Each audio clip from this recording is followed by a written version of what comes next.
आर्यन् अभिनवगुप्तं नाथं वन्दे श्रीक्षेमराजश्च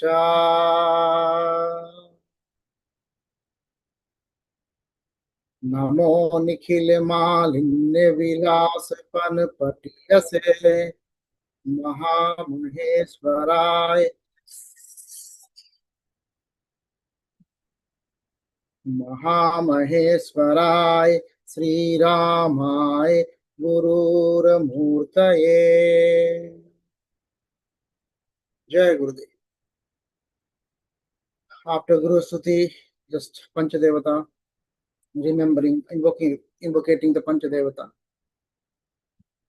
Namah Karunya Dehaye Viraye Subhadantine Bhakti Gamyaye Bhaktanam Dukhartre Te Namastutute Yasya Unmesanimesabhyam Jagatah Pralayodayoha Tam Sakti Chakra Vibham Prabhavam Sankaramastu Maha Namah Shivaya Satatam Panchakritya Vidhaine Chidananda Gham Swatma Paramartha Abhasina Asyanam Chitrasyogam Sakartvamupagatam Jagadrupataya Vande Pratyaksham Bhairavam Vapuha Ramananda Sundar Purandar Muktamalyam Maulohatena Nihitam Mahisasurasya Padambujam Bhavatu Me Vijayaya Maju Mahajir Sinchit Manoharam Ambikaya Sahasirsa Pursa Punatu Vaha Sahaschaksur Bhagavan Sahasrapata Bhale Angi Grina Mule Nene Chanischala Rayo Apayami Yamapursa Upasate Om Sanna Mitra Sanvarunaha Sanno Bhavate Haryama Sanno Indro Brihaspatiha Sanno Vishnu Rukramaha Namo Brahmne Namaste Vai Tameva Pratyaksham Brahma Asi Tameva Pratyaksham Brahma Vadisami Ritam Vadisami Satyam Vadisami Anma Avatu Tattvakaram Avatu Avatu Mam Avatu Vaktaram Om Santi Santi Santi Jai Gurudev. Har Har.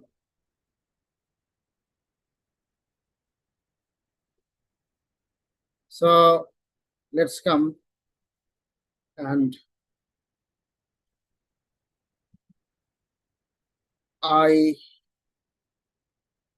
invite you, I invite everyone for this memorial weekly study circle in the honor of our Gurudev. We are in the very first chapter.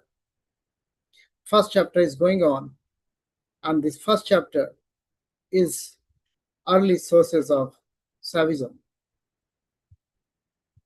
We are in the last segment of last part of this very first and very important chapter from one of the best, one of the greatest work by Gurudev. So let's start from here. So here in this slide, we are just going to discuss one of the most important concepts.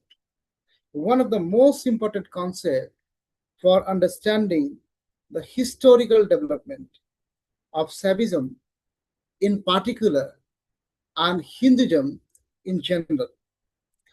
And that is the concept of syncretism. So this concept, the concept of syncretism, Guruji said it light on it in the very first chapter. So before we begin, let us remember Gurudev.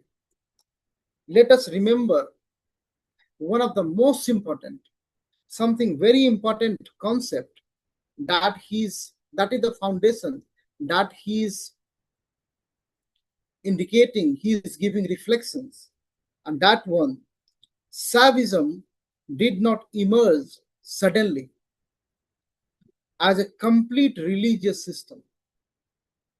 It evolves gradually over the centuries through interaction between the different cultures, interaction between the different belief systems, interaction between the rituals and philosophies. So that was a evolution. So the process through which these traditions mix together is called syncretism. So that we are discussing here by the blessing of Gurudev. So here I'm just trying to explain how different traditions combined to form a broader Hindu religious system, broader Savite system here. So the first point is mixing of cultures. So this is the very first point. So the Indian subcontinent has always been culturally diversity. So there is a cultural diversity always on this continent. Even before the arrival of Aryans, many indigenous communities already existed in India, in the Indian subcontinent. And these communities had their own religious belief system, had their own rituals, set of rituals, sacred symbols, sacred symbols, and the nature worship. So they are the worshipper of nature, the natural forces, and the tribal customs they got. Later, the Vedic Aryans entered India and they are bringing yajna, the fire sacrifices. They brought priestly rituals where the priest is the mediator between the god and the bhakta. And then the Vedic hymns, srots, the godlike Agni, Indra, Varun, they brought those gods. So here the question arises, what happened? What happened when two different cultures lived together for centuries? Do they remain completely isolated? So the answer is usually not, and that very natural also. Instead, they interact, they exchange ideas, they borrow practices and influence one another. So this is exactly what happened in ancient India. So the indigenous tradition and the Vedic tradition gradually mixed together. So for example, I'm just giving you from the reflections of this very first chapter, the nature worship from the tribal tradition entered mainstream Hinduism. The fertility symbols became sacred religious symbols. The local deities were identified with the Vedic gods. So this mixing of cultures created a more complex and a flexible religious tradition. Then the second point is the historical explanation that need to be understood. So this process did not happen overnight. It happened gradually. It happened gradually through the trade. It happened gradually through the migration. It happened gradually through the social interaction and marriage alliances also, and through political integration. That was also a major force. So the religious traditions survive because they adapt. If the Vedic tradition had completely rejected local traditions, it may not have spread widely across India. Instead, adaptation made Hinduism inclusive, flexible, and diverse. So this is one of the reasons Hinduism survives continuously for thousands of years. That was one of the reasons. Next point is the mutual influence that you can see on the slide. That's the mutual influence that need to be understood. It is very important. Influence was not one-sided. The Aryans influenced indigenous cultures, but the indigenous traditions also deeply influenced Vedic religion. For example, Rudra. Rudra was originally a marginal Vedic deity. Over time, he absorbs local and tribal characteristics. Eventually, he develops into Shiva. Similarly, the tree worship, the snake worship, the mother goddess traditions become integrated into the Hindu practices. So the question arises, why do religions absorb local traditions instead of rejecting them? If we contemplate on this one, then probable answer can be to become socially acceptable. That might be a reason. To gain followers, to maintain harmony, to adapt to cultural realities. Thus, religion evolves through dialogue with the society, dialogue within the society. So, I can give you an example of Shiva. Shiva himself is perhaps the greatest example of syncretism. Shiva combines tribal elements, esoteric traditions, and Vedic theology, philosophical speculation, yogic practices, and tantric symbolism. This is why Shiva appears in many forms. Like you can find Shiva as an esoteric yogi, Shiva as a householder, grihast, Shiva as a cosmic dancer, the Natraj, Shiva as a destroyer, Pralayankar, and the compassionate Lord, Dayalu, Karuna Avataram. So these multiple forms reflects the many traditions absorbed into Shaivism. Third point is a gradual integration. So now let us understand the gradual integration. So this religious exchange is usually slow, very slow. Over the centuries, different communities interact. Rituals merge, symbols are reinterpreted, and the deities become identified with another. So this gradual integration creates continuity while allowing change.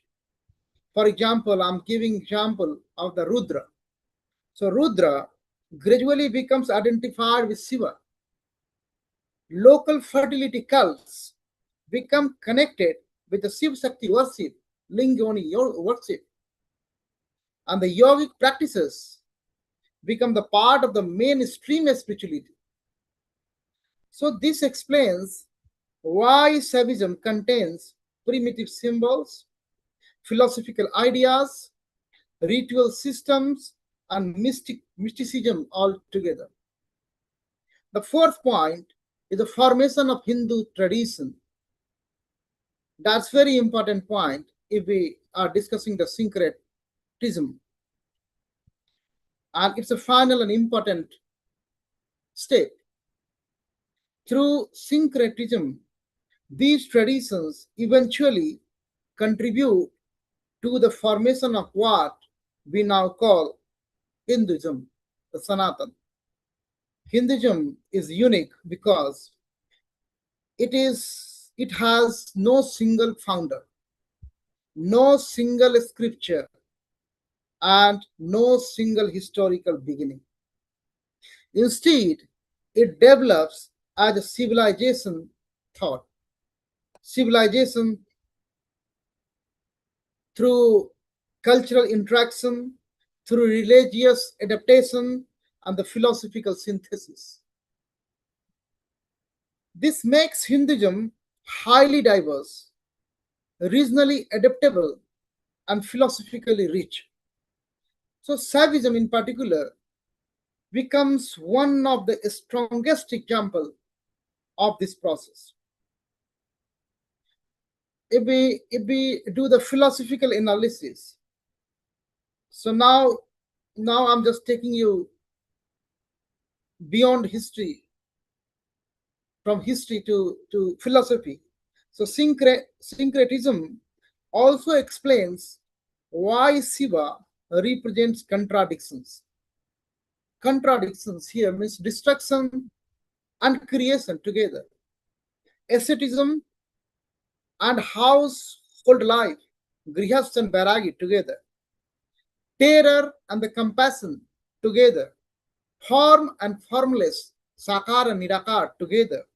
So these contradictions are not accidental.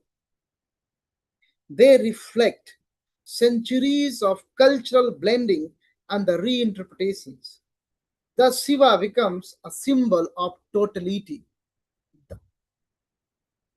He is total, the symbol of totality, the symbol of everything.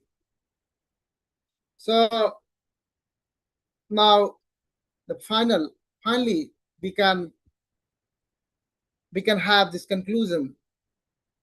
What we understood here, syncretism means blending of traditions, and Saivism develops through cultural interaction, and the indigenous and Vedic traditions gradually merge, and this process contributes to the formation of Hinduism in general and Saivism in particular.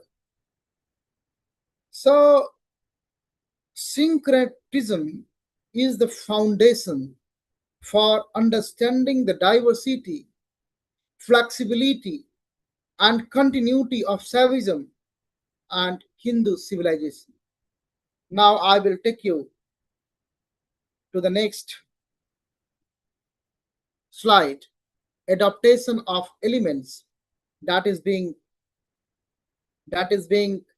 revealed by Gurudev, where we will see how this process worked practically through the adaptation of the local customs, local symbols, and local deities, into the expanding Hindu religious system. So, as we discussed in the previous slide about the syncretism, the concept of syncretism, which refers to the blending of the different cultural and religious traditions. Now, here we will examine how this blending actually happened in practice through the adaptation of elements from the indigenous and non-Vedic tradition into the developing Hindu religious system. So this is very important stage in the evolution of Saivism, because it shows us how Hinduism expanded by absorbing local traditions rather than eliminating them. Now, the first point here, Aryans adopt local practices.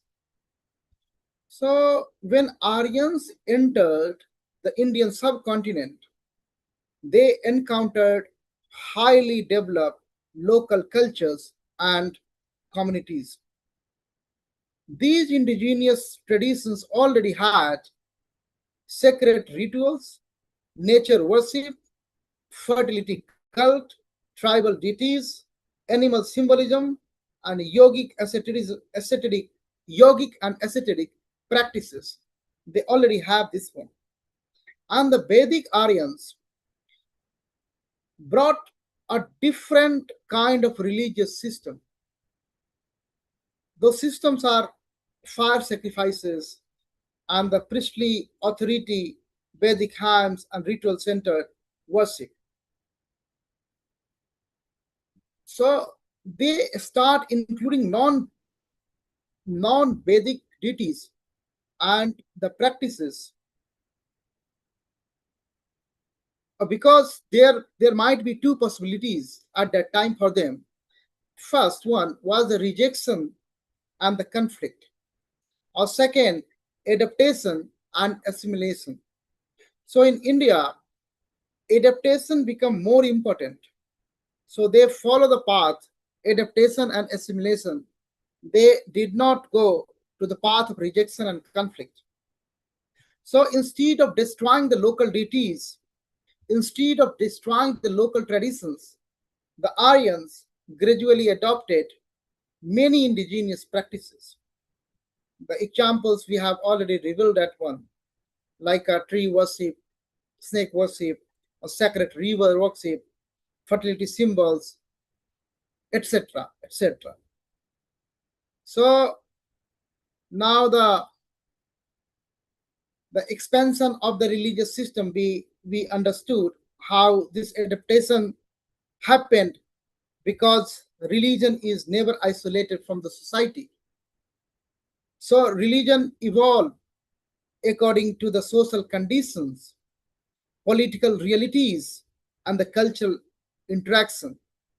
If the Vedic religion had remained completely exclusive, it may it may not have spread across diverse regions of India.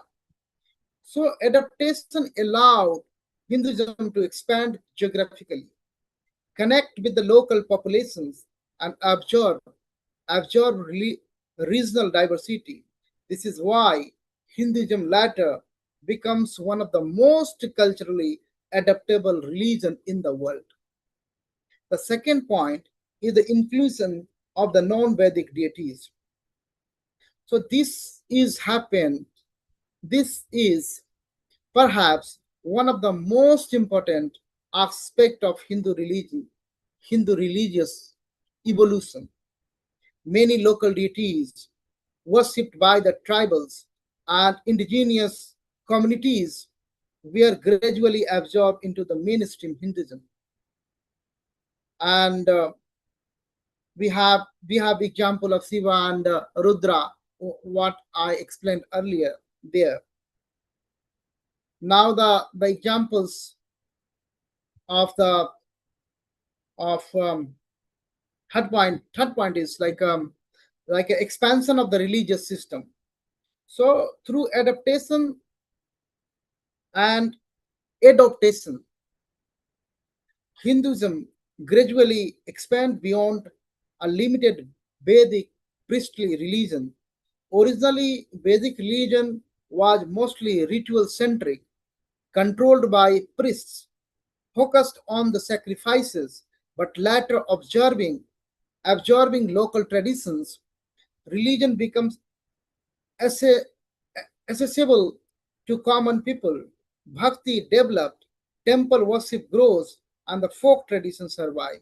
So Saivism becomes especially important because it appeals to aesthetics, it appeals to tribal groups, philosophers, kings, and villagers. So this broad appeal help, helps Shiva worship spread across India. Now now the cultural and the social importance. So why this expansion matters historically?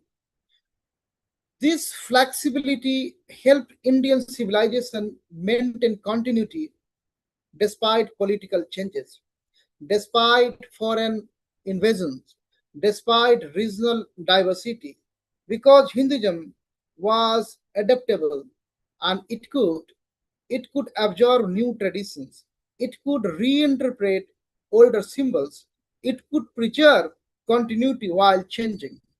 So this adaptability becomes one of Hinduism's greatest strength. Now the fourth point is the cultural adaptation. So cultural adaptation, no religion survive without adaptation in the history of world religion.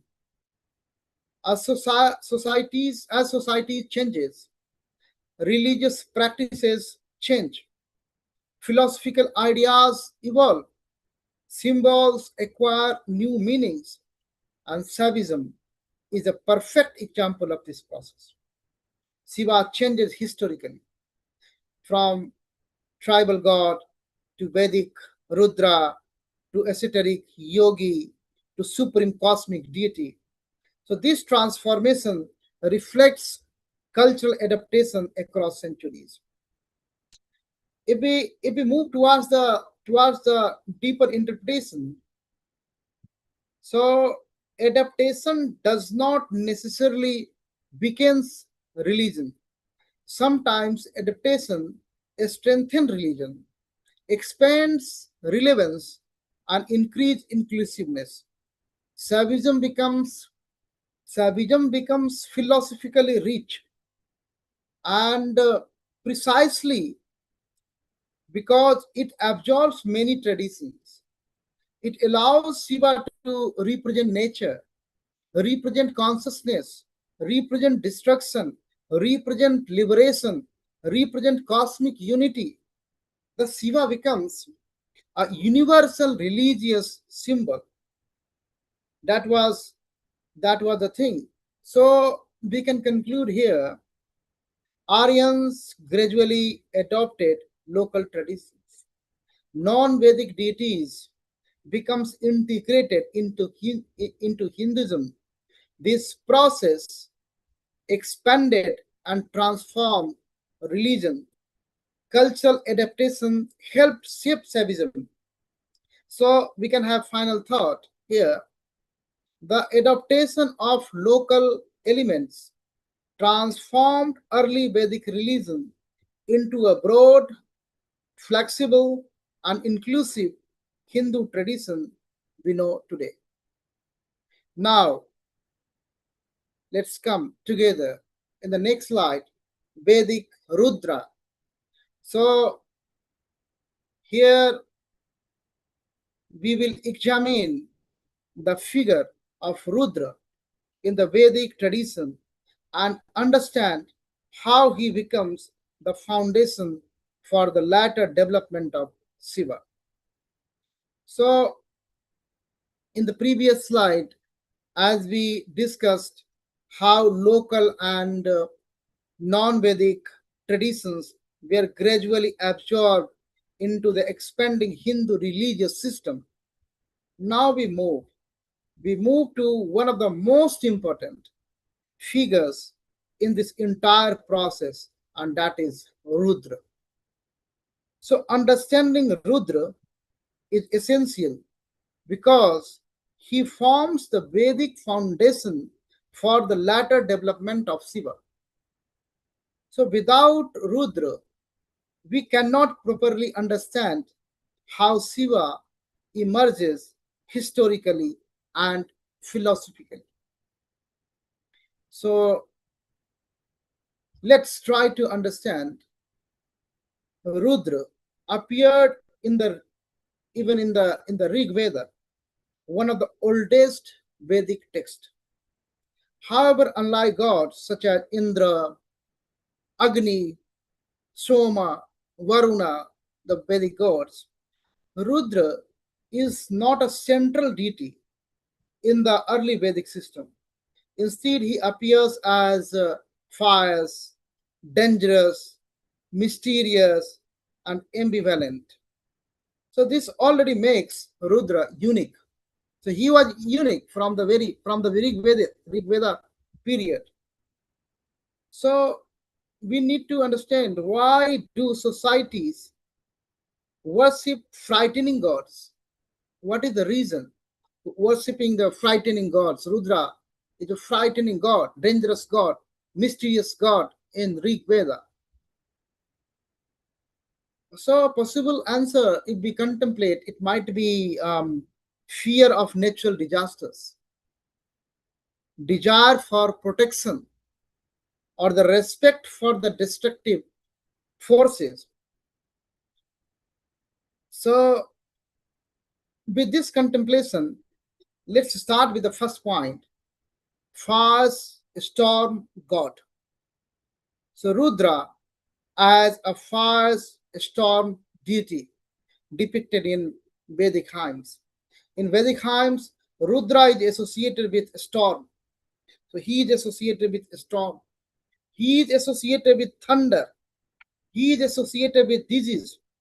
And he is associated with the wild natural forces. So ancient people feared nature deeply because a storm destroyed crops, and disease caused death, and the lightning appeared supernatural, the lightning strike. Thus the Rudra became a god of uncontrollable power. So Rudra represents the terrifying side of the nature. But nature is not only destructive.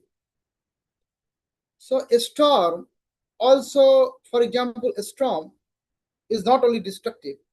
A storm also bring rain.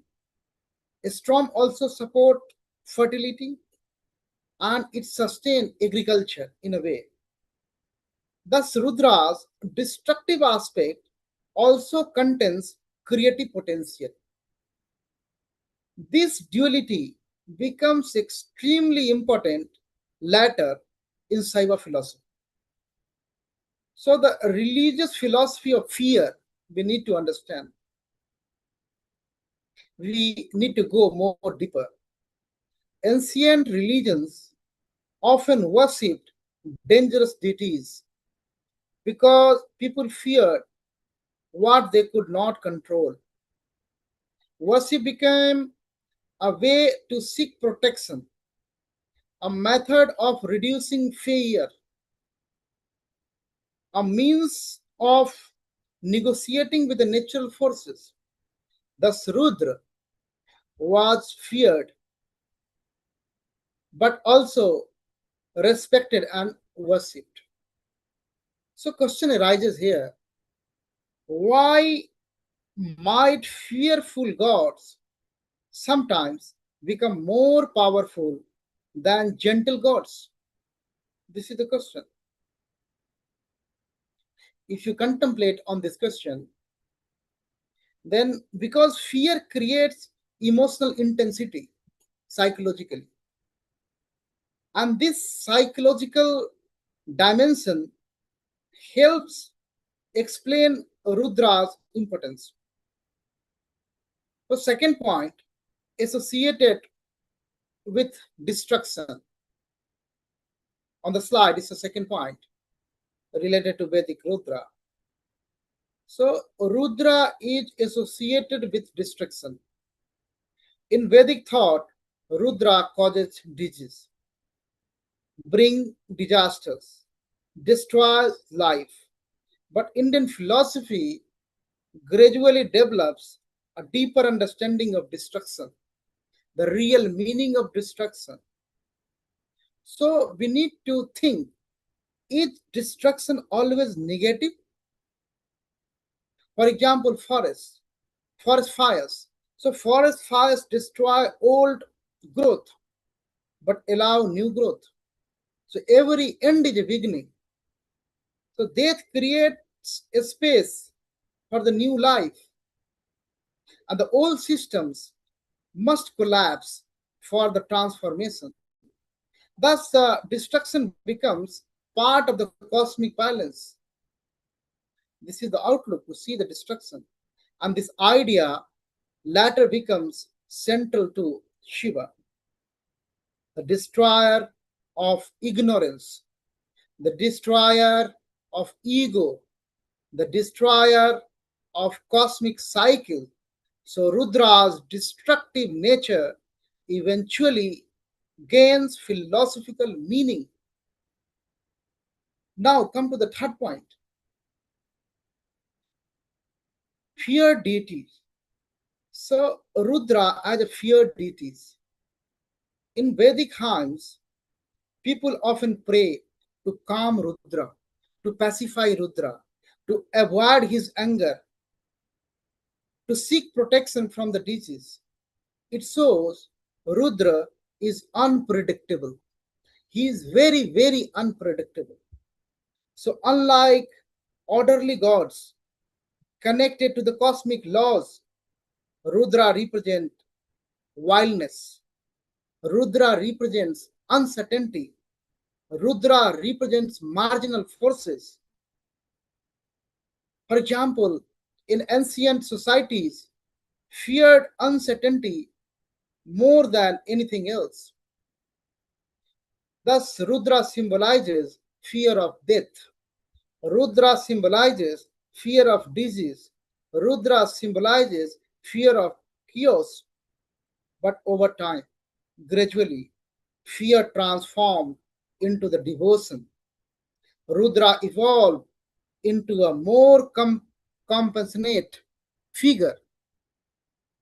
So this transformation later contributes to the development of Shiva. So compassion with other Vedic gods. So now comparing Rudra with the other Vedic gods, if I do Indra, the heroic warrior and king-like, and the Agni, the fire god, the ritual centric, all the rituals through the Agni only. Agni is the mukh of the gods. And the Varuna, the cosmic order, the moral authority. These are the characteristics of these Vedic gods in very, very brief. But Rudra, the character is wild. The character is outside social order. The character is connected with the forest and the mountains. So this marginal position actually becomes important later. Why? Because it allows Rudra to absorb. Rudra to absorb what? The tribal tradition. Rudra to absorb what? The esoteric tradition. Rudra to absorb what? The yogic symbolism. Thus, Rudra becomes more flexible than other Vedic god. So, the historical transformation into Shiva. Now, this transition we will examine together. Over the centuries, Rudra absorbs local deities, gains philosophical significance, becomes associated with the yoga and the esotericism, and gradually Rudra transforms into Shiva. Shiva retains Rudra's fierceness, Rudra's destructive power, Rudra's wildness, wild nature, but also gains the compassion, karuna, the cosmic significance, the philosophical depth, and the spiritual symbolism. So this transformation reflects the evolution of Indian religious system.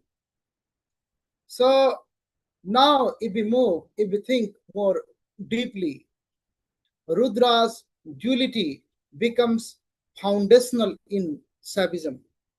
So now it is destruction plus creation.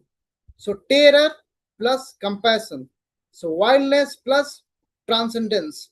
So Shiva later represents the unity of opposites. So that's why this is the unity of opposites, how it came. So this is why Shiva can simultaneously be terrible and benevolent, esoteric and householder, destroyer and the liberator. So it can be both. So all these dimensions begin with Rudra. So we can we can conclude, think of this Vedic Rudra like Rudra is a fire's Vedic deity associated with storm, disease, and destruction, feared yet worshipped, represents uncontrolled natural power and gradually evolved into Shiva. So I'm just putting final thought before going to next slide. Rudra is the Vedic seed from which the latter, more complex concept of Shiva develops. Now I'm taking you to the next slide, the attributes of Rudra. So in this slide, we will examine the specific attributes of Rudra and understand why his complex character made him ideal for transformation into Shiva. So let's come. In the previous slide, as we walk together, Rudra as a fire's Vedic deity associated with the storm, disease, and destruction. So now we move deeper. We go deeper inside into the subject by studying the specific attributes or the characteristics of the Rudra. So it is very important here because these characteristics later become foundational to the personality of Shiva. So in many ways, Shiva inherits and transforms the qualities of Rudra. So when we study ancient deities, we must understand that God often symbolizes natural forces, psychological realities, and the social fears, philosophical ideas. So Rudra is not just a mythological figure, but he represents wild and uncontrolled power of nature. So here I am just putting forward four major attributes. The first one, wild and unpredictable. The second one, healer and destroyer. The third one, associated with animals. And the fourth one, marginal deities. And now we will examine these together. The first attribute that is on the slide, the wild and unpredictable. So Rudra is wild and unpredictable. Unlike orderly Vedic gods associated with the social and the cosmic order, Rudra belongs to forest. Rudra belongs to mountain. Rudra belongs to wilderness and untamed spaces. This distinction is very important. So we already compared with the other Vedic gods like Indra, Agni, Rudra. We compare Rudra. So he was unpredictable, he was dangerous, he was outside civilization. So question arises, why are humans often afraid of wilderness?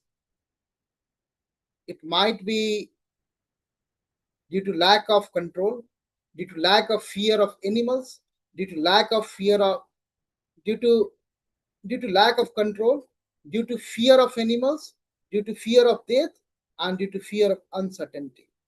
So Rudra symbolizes nature beyond human control.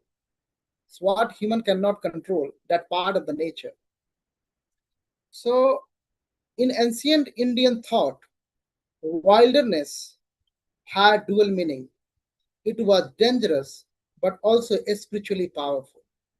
Forests were the places where ascetics Yogis, they meditate. Sages sought enlightenment in forest only, and the ordinary social rules disappeared there. So this is important because later Shiva also becomes connected with the mountain, connected with the cremation grounds, and connected with the isolated places. Thus, Rudra's wilderness later evolved into the spiritual transcendence. The second attribute is the healer and destroyer together. So, Rudra's most fascinating characteristics, he is both. He is both healer and destroyer. At the first time, at first it seems contradictory because healer and destroyer together. So, how can the same God destroy and heal? How it can be possible? But in Indian philosophy, opposites are often interconnected. For example, fire destroys but also purifies. Storms damage crops but brings rain. Death allows renewal. So Rudra becomes dual nature of the reality himself. In Vedas, Rudra causes disease but also poses healing medicines. This duality becomes central later in the Sufism. So Shiva eventually becomes destroyer of the ignorance, but also liberator and healer. If we go deeper and think of philosophically, then Indian thought does not always see destruction negatively. All the destructions are not negative in Indian thought. Instead, instead, destruction is necessary for transformation. Without destruction, old structures cannot disappear. Renewals cannot happen. Growth becomes impossible. So, this idea later appears clearly in Shiva's cosmic dance, Nataraj, cycle of creation and destruction, tantric transformation.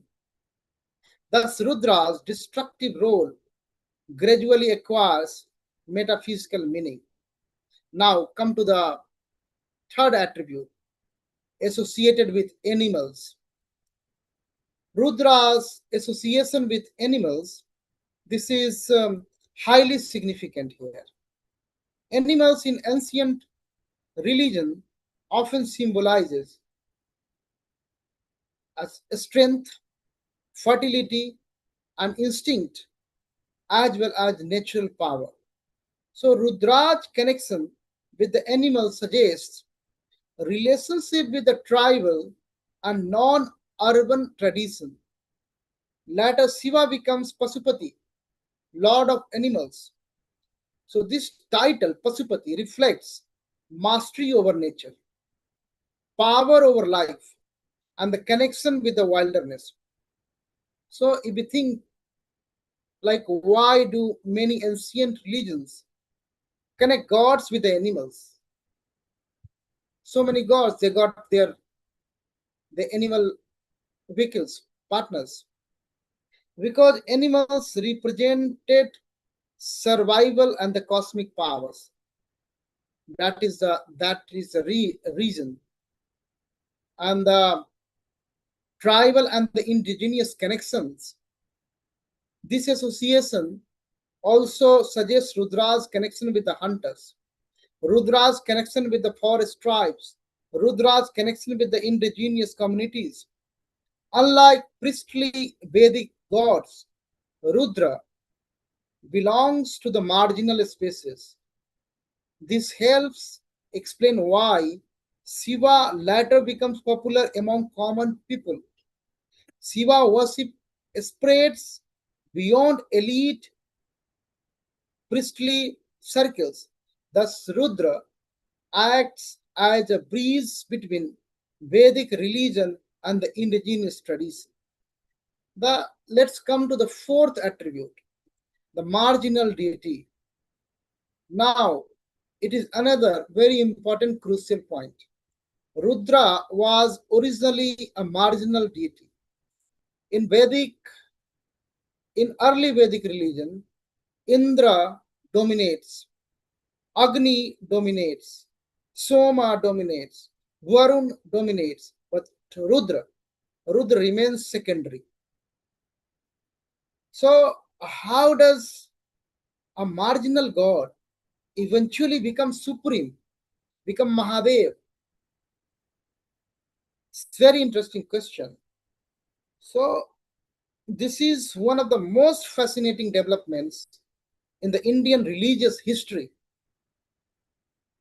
Possible reasons I can count for you: popular appeal, tribal integration, and the philosophical reinterpretation, and the association with the asceticism and yoga.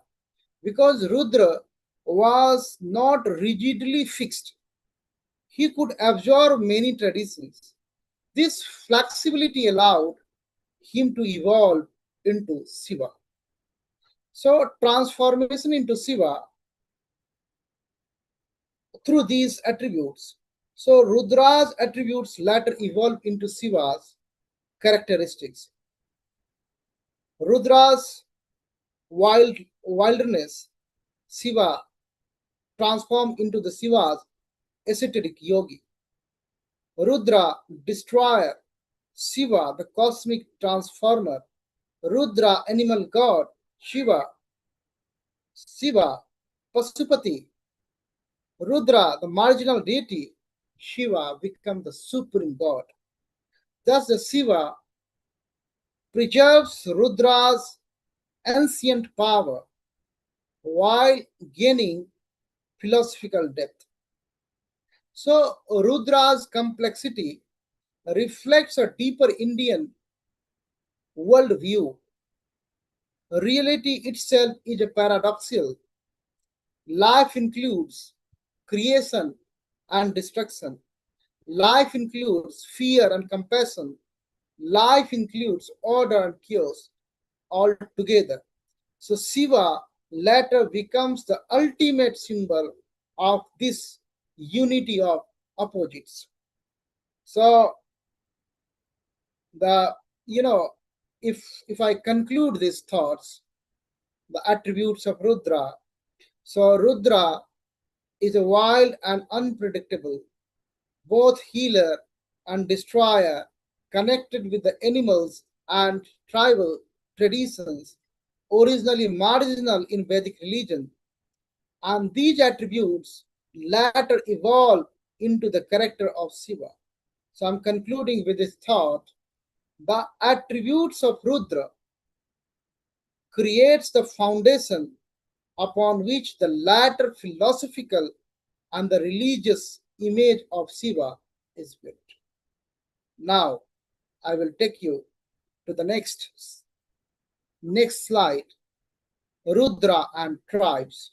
So, we will explore here about the Rudra's relationship with the tribe and the indigenous communities and examine how these connections shaped the evolution of Saivism. So let's come along. In the last slide, we studied the major attributes of the Rudra. Major attributes of the Rudra like a wilderness, destructive power, healing capacity, association with the animals, and the marginal position in the Vedic religion. Now we move. Now we move to a very important historical and the cultural issue: Rudra's connection with tribal and indigenous communities. So here it is extremely important thought is being discussed because it helps us to understand why Sivas become closely associated with forests, mountains, wilderness, and ascetic life. How non-Vedic traditions contribute to the evolution of Saivism. So we will explore the answer of these questions here. Let's come to it. Before discussing Rudra directly, we must first understand tribal religion itself. Ancient India was not culturally uniform, it was very diverse. Alongside Vedic society, there exists many forest tribes, indigenous communities, nomadic groups, hunting communities, and these groups had their own rituals, own sacred symbols, own nature worship system, own animal cults, and fertility belief, ancestor worship. So, so unlike Vedic religion, which was highly ritualistic and priest centric, tribal religion was usually nature centric and experiential. So, question arises, why would tribal communities feel spiritually connected to the forest and animals? So, it might be due to dependence on nature, hunting and dependence on hunting and survival, because they hunt, then they can eat, then they can survive, and the constant interaction with the wilderness. So this connection becomes important for understanding Rudra. So first point, linked to non-Aryan groups. Now Rudra is linked with the non-Aryan or indigenous community. That is totally clear. In Vedic texts, Rudra often appeared as an outside settled society. He appeared in the outside settled society. Beyond ritual orders, the story of the Daksh Yajna, we all know, that story got a reflections and then connected with the dangerous species. So this already separates him from the many Vedic gods. So most Vedic gods belongs to sacrifice, cosmic order, social hierarchy, but the Rudra belongs to wilderness, belongs to isolation, belongs to fear, belongs to marginal spaces. So this suggests that Rudra may preserve elements of order, elements of older indigenous tradition. So that's why many scholars believe Rudra absorbed characteristics from the tribal deities worshipped before Aryan's expansion. The historical interaction between the Aryans and the tribes that need to be understood. When Aryan culture expanded across India, it interacted continuously with the tribal populations. This interaction involved trade, conflict, cultural exchange, religious adaptation, and over the centuries, tribal gods become identified with the Vedic deities, and the indigenous practices entered mainstream religions. So Rudra became one of the major points of contact between the Vedic religion and tribal spirituality. So this is one of the reasons why Shiva later becomes popular among villagers, connected with the folk traditions and worship outside elite priestly circles. Now the second point, tribal worship. So Rudra and tribal forms of worship that need to be understood here. Tribal worship was often simple, often direct, and nature oriented. It emphasizes on sacred mountains, rivers, trees, stones, animals. Many early Saiva practices reflect these tribal elements. For example, worship of stone and lingas, sacred groves, animal symbolism, and the cremation ground symbolism. So the question arises, like, why do simple symbols become spiritually powerful? So it might because sacredness comes from the cultural meaning, not material complexity. That is the answer. So the forest as a spiritual spaces here, if we move towards the symbolism of the forest. So in Indian tradition, forests are extremely important. Forest symbolizes mystery. Forest symbolizes isolation. Forest symbolizes renunciation. And forest symbolizes spiritual freedom. Many sages left society and entered forest to meditate. Shiva. Shiva later becomes strongly associated with Kailash mountain, cremation ground, Himalayan wilderness. So this reflects Rudra's old connection with the tribal and non-urban spaces. Thus, wilderness becomes not merely dangerous but spiritually transformative. The third point, forest associations. So the idea of forest association now we are examining here. In settled civilization, society creates rule. Society creates hierarchies and the ritual systems.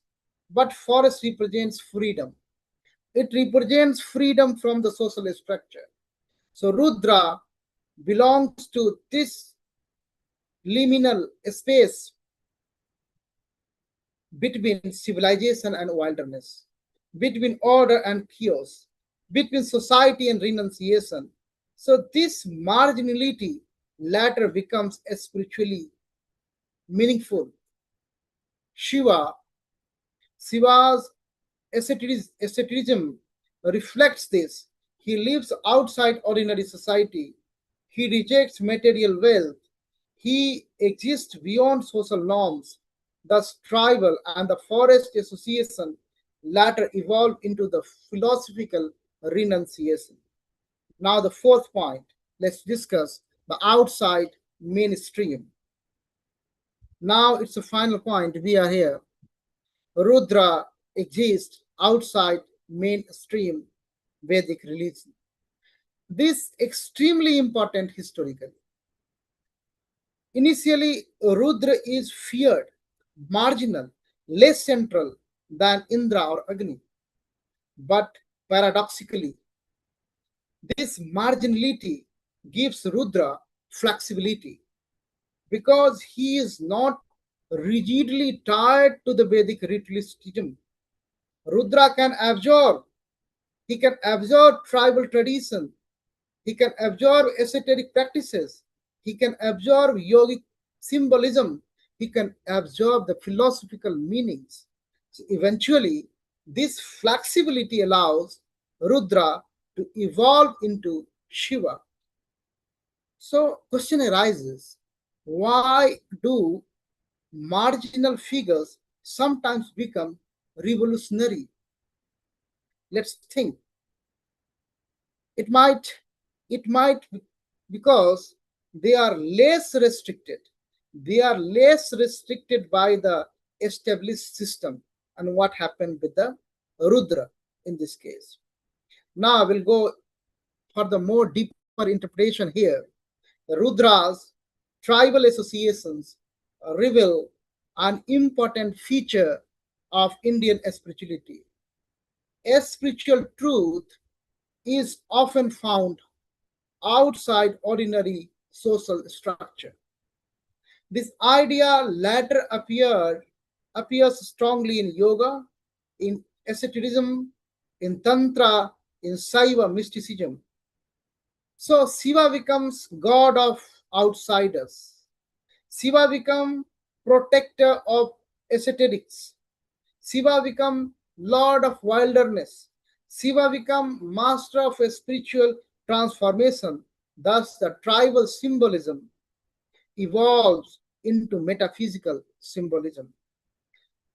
So, the final conclusion, if we conclude this one, Rudra and the tribes here, Rudra is linked with the tribal and the indigenous traditions, connected with the forest, animals, and wilderness, represents forces outside mainstream Vedic society, and tribal symbolism later contributes deeply to Saivism.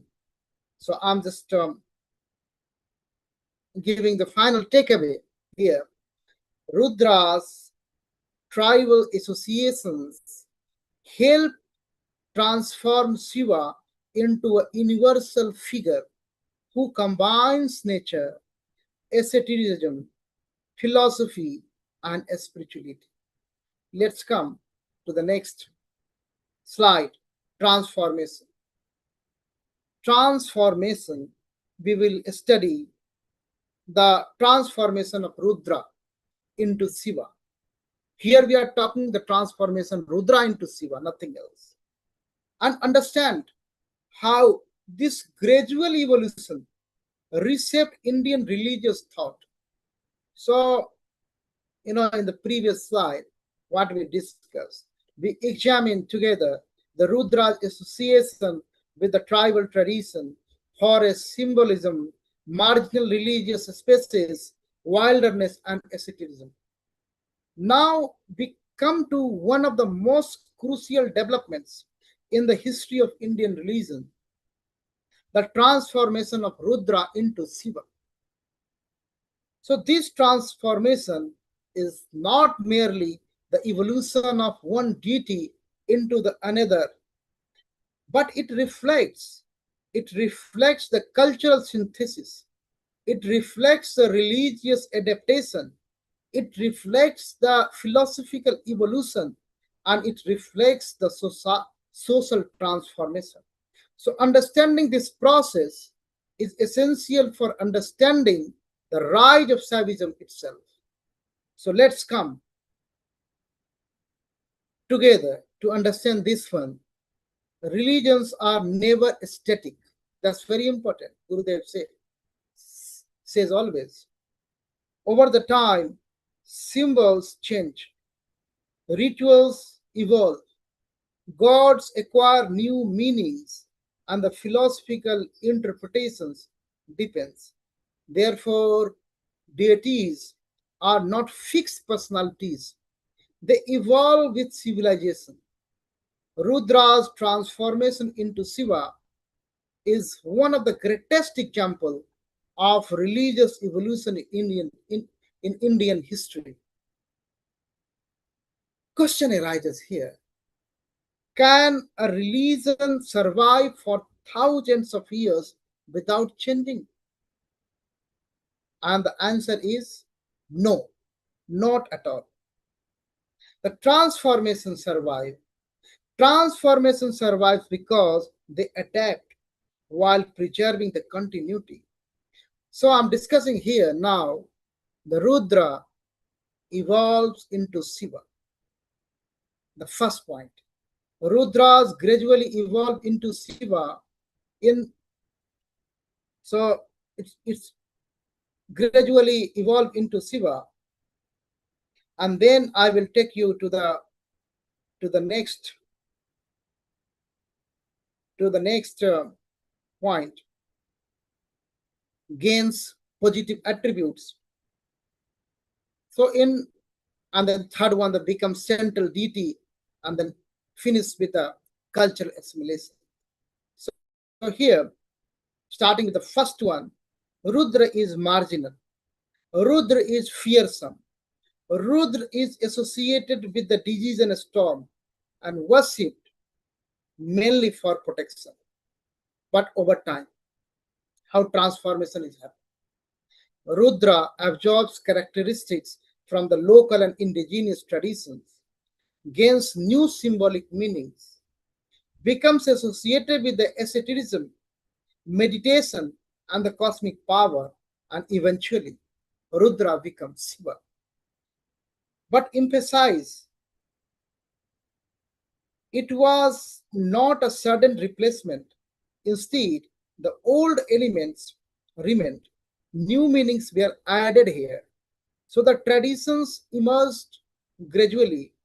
The Shiva preserves Rudra's fairness, wilderness, destructive power, but also gains compassion, philosophical depth, cosmic significance, and the spiritual symbolism. Now, the why this transformation happened that need to be understood here. Several historical factors I can think of those contributed here. The first one, is the cultural interaction. So Vedic and the indigenous tradition continuously interacted. Second one is the popular worship.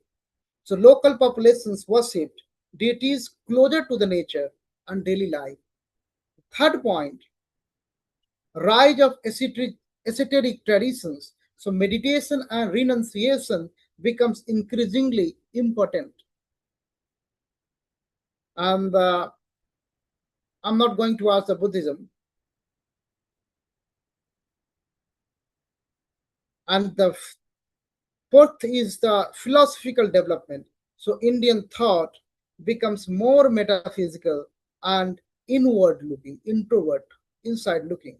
Thus, the Rudra gradually evolved beyond a storm deity into a cosmic spiritual principle. Now, the second point, gains positive attributes.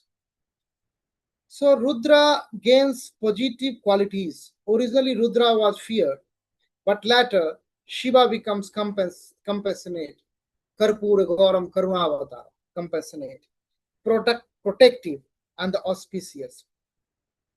So this is why the name Shiva, because Shiva means auspicious. Shiva means Kalyanakari.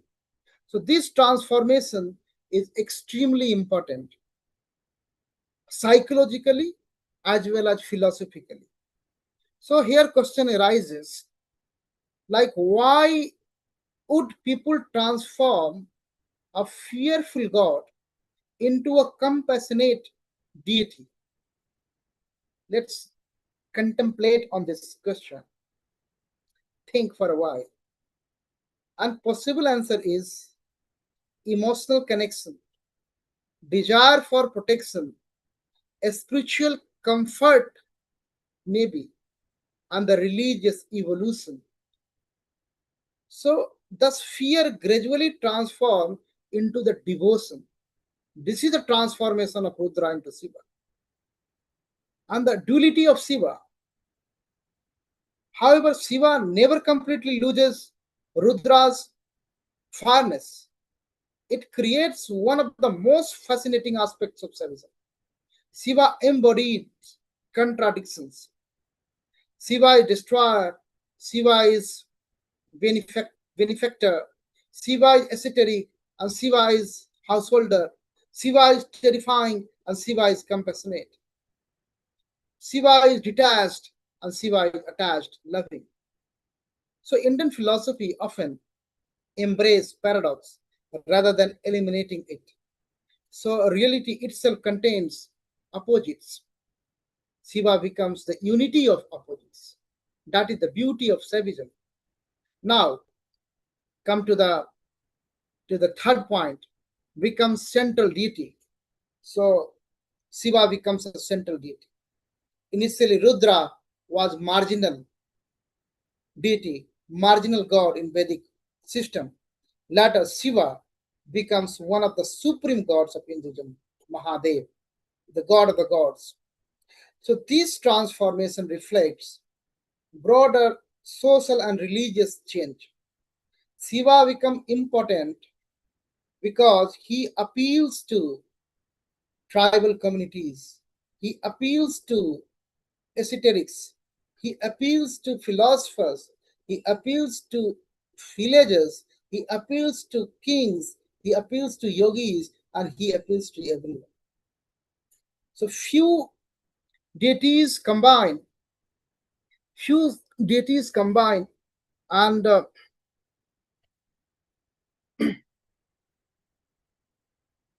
all the attributes after combining, it is like you can find here all the attributes, the all the positives here you can find in the Saiva philosophy in Shiva within. So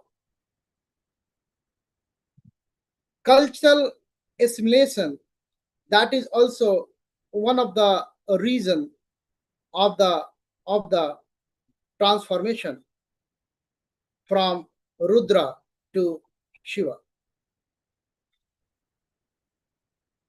and that was very beautiful. Let's let's try to understand that one.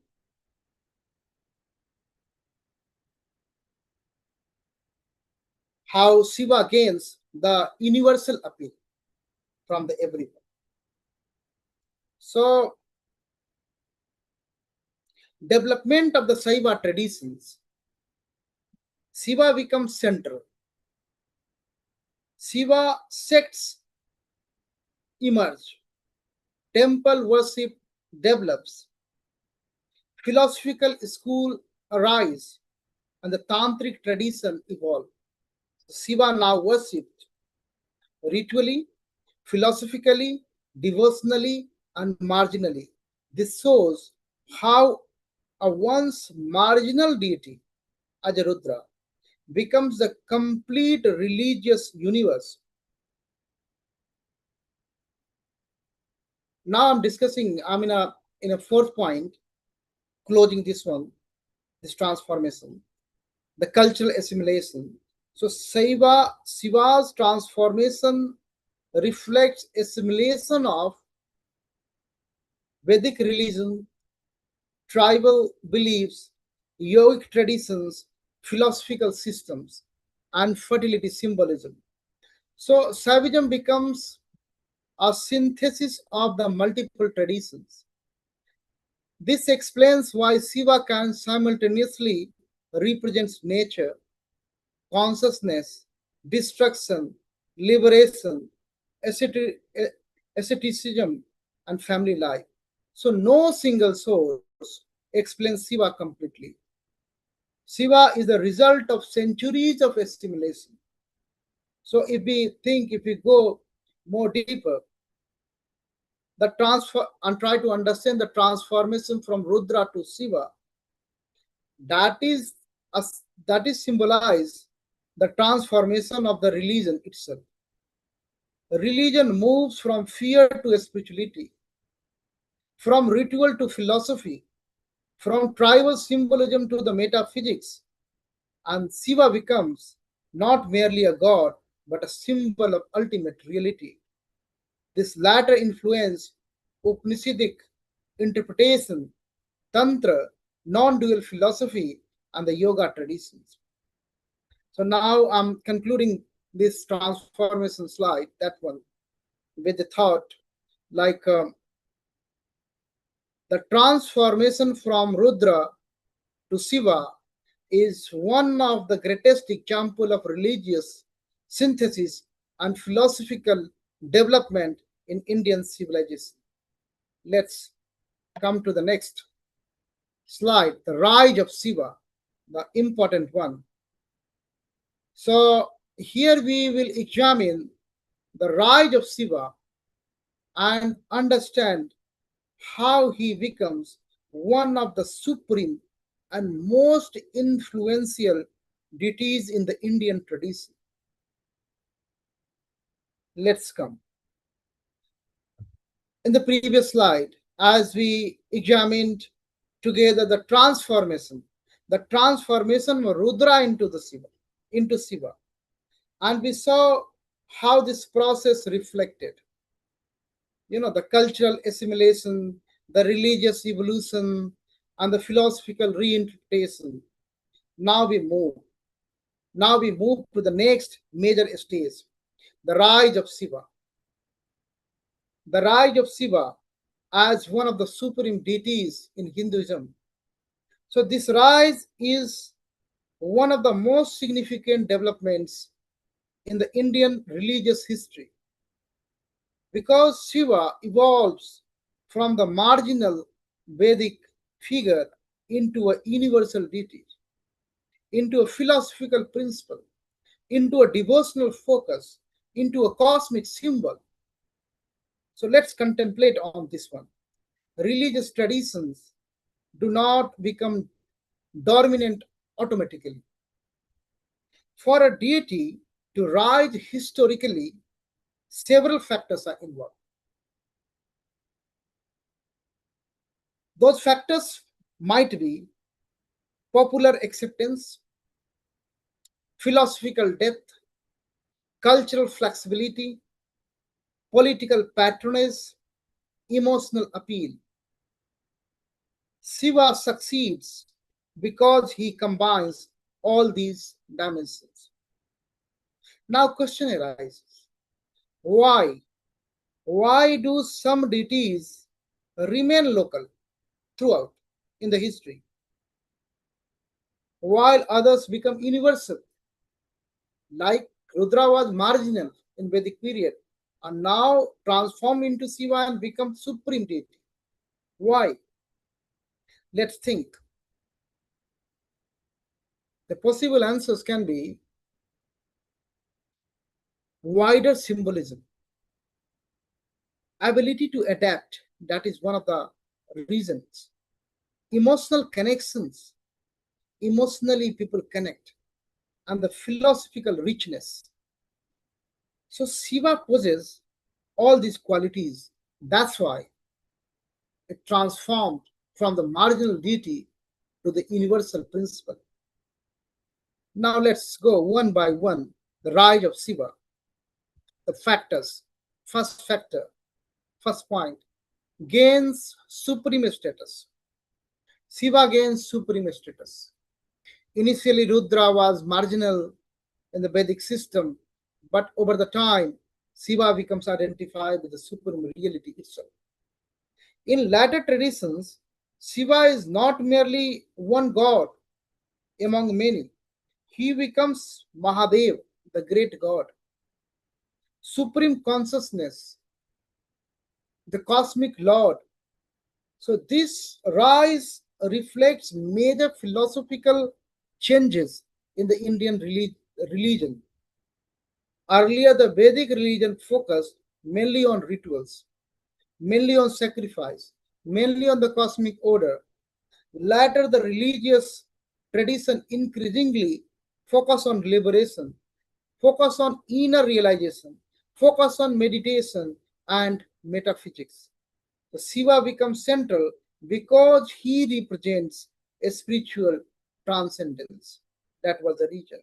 Historical reason for Shiva's rise, that can be several factors contributed, like popular appeal. Shiva appealed to the ordinary people because he was approachable, connected to the nature, and associated with the everyday life. Ascetic traditions. So Shiva becomes linked with the yogis and renunciants. Tribal and the folk integration. Local deities were absorbed into Shiva worship, and the philosophical development. Shiva philosophy becomes highly sophisticated. That was one of the reasons. And we cannot ignore that when the political patronages, kings and dynasties supported Shiva temple and the sects, the Cholas and Chalukyas and Pratyaharas, so many dynasties. So Shiva's rise was religious, social, political, and philosophical. Now come to the second point. Worship expands. Shiva worship expands gradually, spreads throughout India. Different regions develop different forms of Shiva. Nataraja in South, you can see, Pasupati in Nepal, you can see, or Bhairava in Kashmir, you can see, and Linga worship across India. So this diversity reflects Shiva's extraordinary adaptability. He's a Nirakar, he is Sakar, he is in a form of Bhairav, he is in a form of Lingas. So unlike rigid system, here there is no rigidity. So unlike rigid system, Saivism could absorb regional traditions while maintaining the unity. So the question arises, why adaptability important for the religious expense? Let's think on this one. And the answer could be because different communities requires different form of expression, and Saivism got this. So the temple culture and the pilgrimage, Saiva worship expand through the temples emerges, pilgrimages, tradition grows, and the sacred geography develops. For example, like a Kasi or Kedarnath, Somnath, like 12 Jyotirlingas. So these centers become religious institutions basically, cultural centers, philosophical schools. They are the philosophical schools. So the temple worships also changes the religion itself. And earlier, Vedic religion focused mainly on the sacrifices, no temple culture. Now, devotion, the bhakti becomes increasingly important.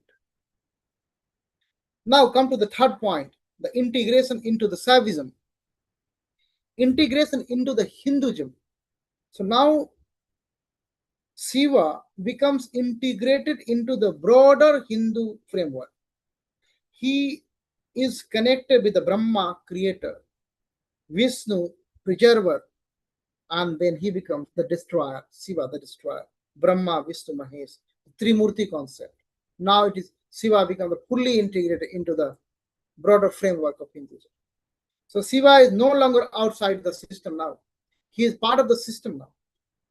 And he becomes central to the central to cosmology itself. So at the same time, folk traditions survive, tribal elements survive, philosophical interpretation depends, and thus Saivism remains both. Both first the popular religion and second the philosophical system. Now come to the fourth point, the popular devotion. Shiva becomes deeply connected with bhakti tradition. People worship Shiva as protector, worship Shiva as a compassionate God, worship Shiva as a personal deity, worship Shiva as a liberator. So here the question arises, why do devotional traditions become so powerful? Because it creates emotional connection, it creates personal spirituality and the direct religious experience. And the Shiva's personality supports devotion because he appears accessible, he appears compassionate and emotionally relatable. Even though he is cosmic and the transcendent, he remains close to the ordinary people. That was the reason. So Shiva's rise reflects a major transformation in Indian religion from the external ritual towards the inner spirituality. Shiva becomes symbol of transcendence. Shiva becomes master of yogi, the Adi yogi, and the cosmic consciousness, source of liberation. This allows Saivism to develop metaphysics, Saivism to develop mysticism, Saivism to develop Tantra, and Saivism to develop non dual philosophy. Thus, Shiva evolves far beyond this Vedic origins. Now, Shiva as a universal symbol by this stage, Shiva symbolizes nature. Shiva symbolizes destruction. Shiva symbolizes renewal. Shiva symbolizes asceticism. And Shiva symbolizes cosmic unity as well as spiritual freedom.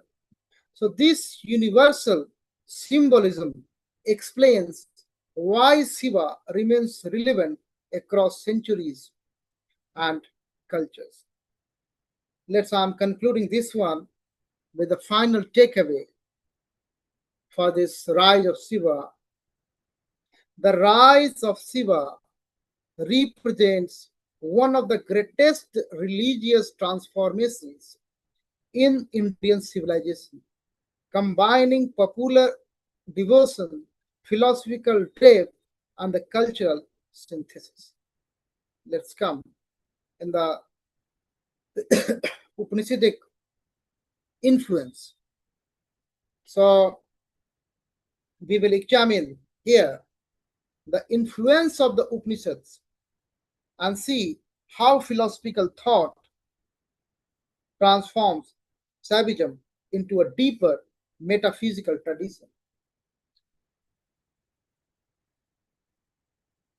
Let's come together as we discussed.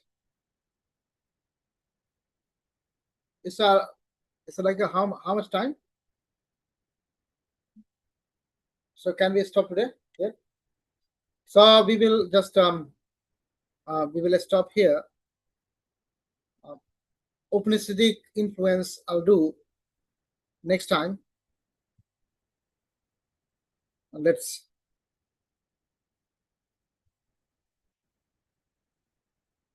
I'm just closing this one, this great lecture, this great memorial lecture by Bhairav Astava, by Mahamaheshwara Acharya Avinav Gupta Pad, recite this one.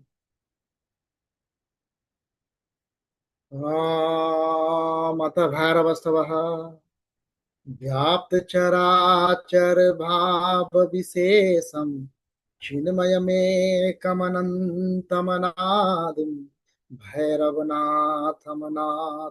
शरण्यं तन्मयचित्ततया हृदयवन्दे तन्मयमेतदशेषमिदानीं भाति मम त्वमनुग्रहशक्त्या त्वं च महेश सदैव ममात्मा स्वात्मयं मम तेन समस्तम् स्वात्मनि विश्वगते त्वयि नाथे तेन न संसृतिभीतिकथास्ति सतस्वपि दुर्धर दुःख विमोह विद्यायसु कर्म गणेषु अन्तक मां प्रतिमादृशमेन क्रोध कराल तमा विनिधि शंकर सेवन चिंतन धीरो सन भैरव शक्तिमयोस्मि हितस्मुकोदव भवमय संदि वितारित मिश्रः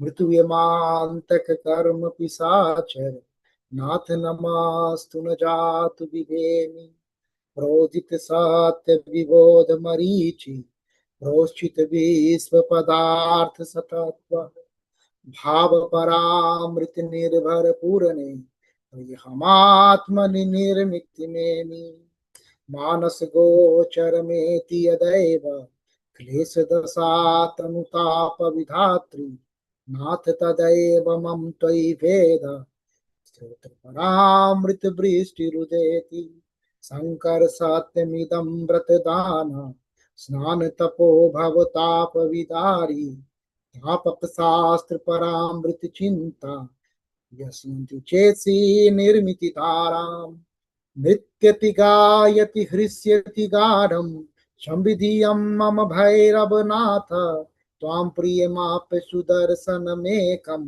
दुर्लभ जन्य समय दुर्लभ तन्य जनैः समज्ञं वसुरपौषे कृष्ण दशाम्यं अभिनव गुप्तः स्तवं निं करो येन विबुध भव मरु संतापम शमयति झटयति जनस्य दयालुः. Jai Gurudev.